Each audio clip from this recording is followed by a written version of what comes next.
So muna monitor siya katong na hilis na tanan iyahang mga flex. So muna siya ang iyahang status. Nalimpyo na siya. Ato na pwede siyang ibalik sa Kangen machine ng iyahang casing. So sa nakita na to, limpyo na siya. So pwede na siya ma-install balik sa ito ang Kangen machine.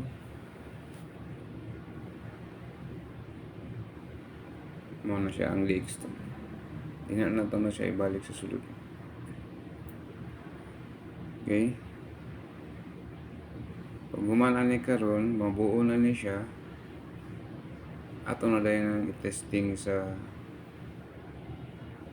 ato ang tubig kung sa iyang status, alkaline ba siya o dili.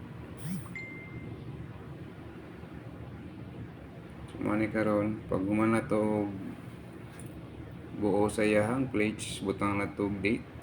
So last na limpyuhan ni siya is 2023. Karon mo na nga time nabuo na nato siya. Testing na nato ang iyang active hydrogen pati ang iyang pH. So mo niya itong baso sa pang testing. Tanaw na to karon kung ano ba to balik tong iyang active hydrogen, itong mga bubbles niya.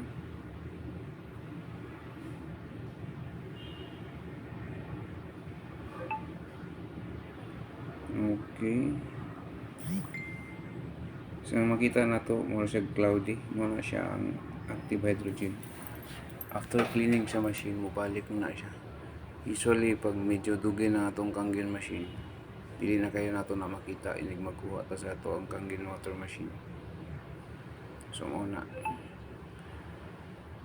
balik na po yung active hydrogen. Kani po muna siya ang ito ang i-test for pH para may bala na to ang alkaline ba siya or normal lang or acidic na to ang water gikan sa itong Kangen machine nga bago lang gidipli. So sa nakita na to purple, which is highly alkaline siya. Just muna ang atong ginapangita. After na to mag-limpyuhan ang ato ang Kangen machine. So maulan lang ito mga boss. Thank you for watching.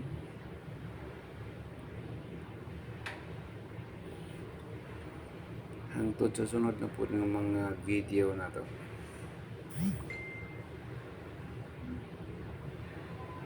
If you like, you can share para makakita itong mga nagiyaw Kangen machine. Pwede na ito ma-service po ilang mga Kangen machine.